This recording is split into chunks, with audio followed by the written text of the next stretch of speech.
Mind management, not time management. Productivity when creativity matters. Getting Art Done by David Kadavy. Welcome to Bookshare Audio, where every idea awakens the mind and every truth becomes a guide to transformation. Today, we journey into the profound philosophy of mind management, not time management, a work that redefines productivity not as a race against the clock, but as a relationship with the mind itself. This is not a book about squeezing minutes or hacking your calendar. It is an invitation to understand that the true measure of success is not how much you do in a day, but how deeply you live and how wisely you think. The world has trained us to worship time, to chase efficiency, to fill every moment with motion, to treat rest as waste. But in doing so, we have become prisoners of the clock. We live in a culture of Taylorism, where time was first divided into measurable units to control labor. From the factory floors of the industrial age to the modern glow of screens, we were taught that time is money, that speed is virtue, and that more is always better. Yet, as the book reveals, this belief is not progress, but a modern illusion. You can manage time to perfection and still feel empty, burnt out, and unfulfilled. Because the clock does not measure meaning, only motion. What matters most is not the number of hours you live, but the quality of awareness you bring into them. The heart of this philosophy beats around a simple but revolutionary truth. Your energy, attention, and mental state are far more powerful than your schedule. Productivity is not born in the minutes you control, but in the mind you understand. A focused hour can achieve what 10 distracted ones cannot. Every mind, like a living system, has rhythms, tides of clarity, creativity, and rest. When we force ourselves to produce constantly, we defy those natural cycles. The result is exhaustion disguised as ambition. But when we learn to align with our inner rhythms, to manage thought instead of time, we step into a state of creative flow, where ideas arise effortlessly, not through strain, but through harmony.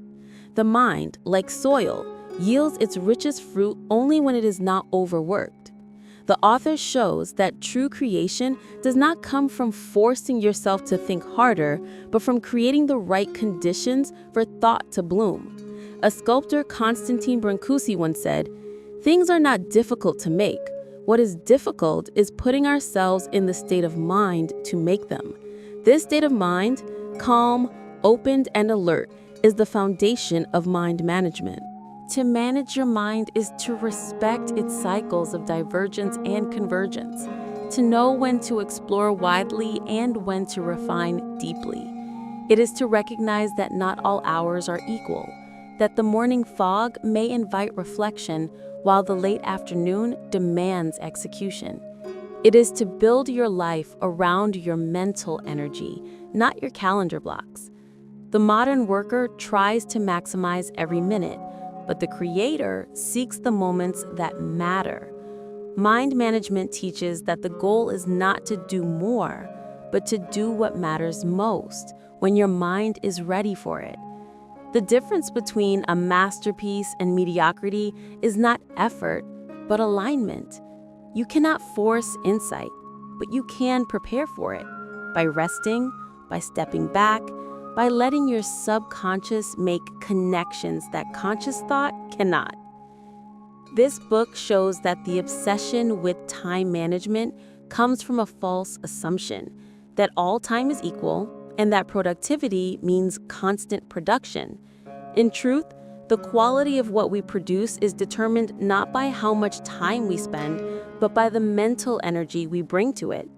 You can spend hours moving, typing, responding, producing, yet accomplish nothing of true value. Or, in a single burst of mental clarity, create something that changes your life. The mind does not work in linear hours, but in waves of insight. To ride those waves, you must understand your own creative rhythm, your mental states, and your cycles of focus and rest. You must learn to fire the CEO of your brain, the part that tries to command, control, and schedule every minute, and instead Trust the natural intelligence that lives beneath thought. The author describes that we live in a world of time worship, a culture that confuses motion with meaning, busyness with purpose. We celebrate the packed calendar, the multitasker, the one who sleeps 5 hours and works 16. Yet, this is not mastery, it is slavery. We have learned to trade vitality for validation, to confuse being busy with being valuable. The irony is that the more we try to optimize time, the less alive we feel. We save minutes but lose months to anxiety. We plan our days but forget to live them. Mind management is the antidote to this disease of efficiency. It teaches that life is not about getting more done, but about being more present, more intentional, and more aligned with your creative purpose.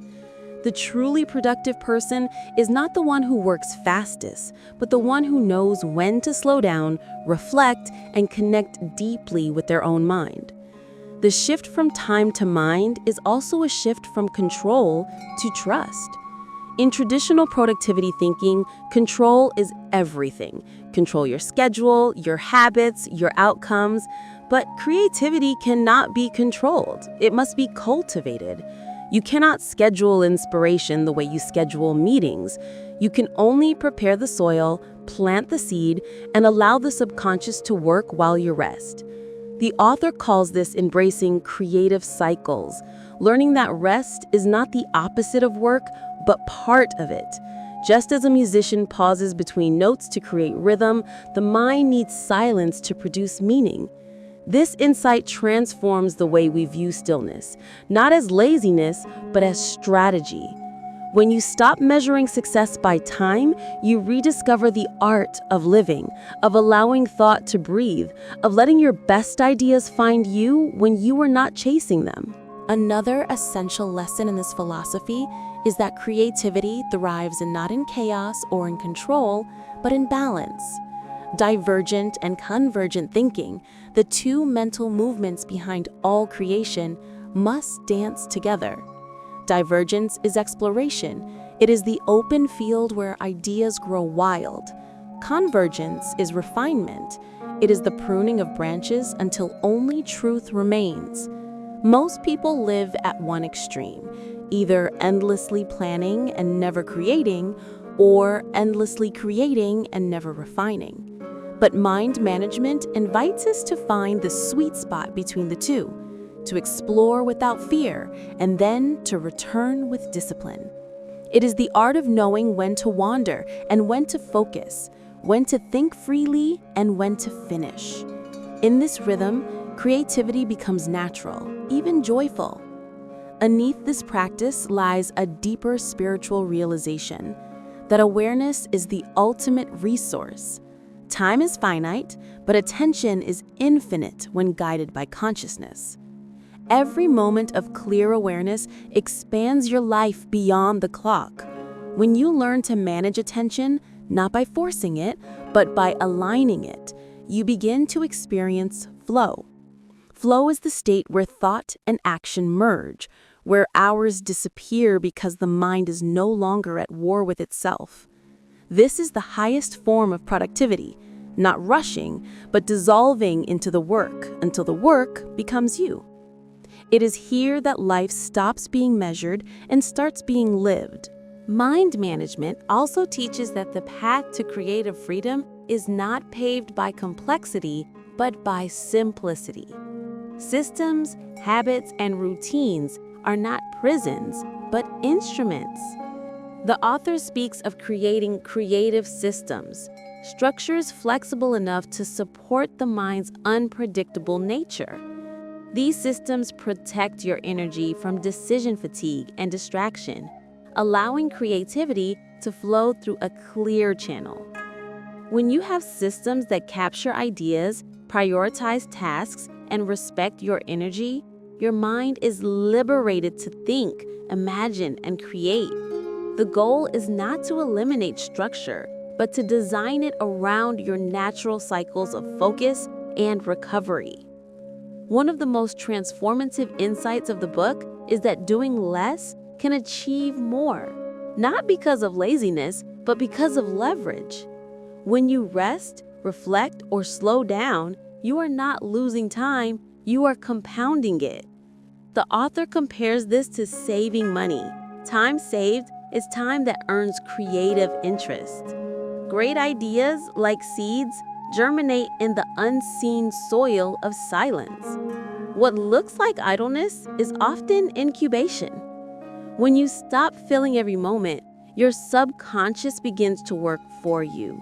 Your best ideas often arrive when you stop looking for them, in the shower, on a walk, during a conversation, or in a moment of peace. This is the paradox of productivity. To achieve more, do less. To think better, think slower. To move forward, be still. The journey of mind management is ultimately a journey of self-awareness. It asks, what mental state am I in? What kind of work aligns with this state? What nourishes my creativity? Solitude, nature, conversation, movement? Instead of asking, how can I get more done? It asks, how can I think more clearly and feel more alive? Every question shifts the focus from external time to internal space. When you begin to live this way, your life ceases to be a schedule and becomes a rhythm, one that flows with your mind's seasons instead of against them. In the author's story, this philosophy was not theory, but necessity. Moving from Chicago to Columbia, he stripped his life to its essentials, not to escape, but to experiment. He learned that when the noise of time is gone, the music of the mind becomes audible. In that silence, creativity is no longer an effort, but a natural expression of being. His journey proves that you do not need to move to another country to experience this transformation. You only need to move within, from time consciousness to mind consciousness. When you do, the world itself begins to change. You see that every action, every thought, every breath becomes a canvas for creativity. The deepest lesson of mind management, not time management, is that the modern world does not suffer from a lack of time, but from a lack of attention to what matters. We have infinite hours for distraction, but none for reflection. We treat our minds like machines and wonder why they break. The truth is simple. You cannot manage time because it never belongs to you. What belongs to you is awareness, and through awareness, you manage your mind. Once you learn to direct your awareness intentionally, you gain mastery over your life. This mastery does not mean control, but clarity. You stop fighting time and start flowing with it. You realize that time expands and contracts according to your state of consciousness. When you are anxious, an hour feels like a prison.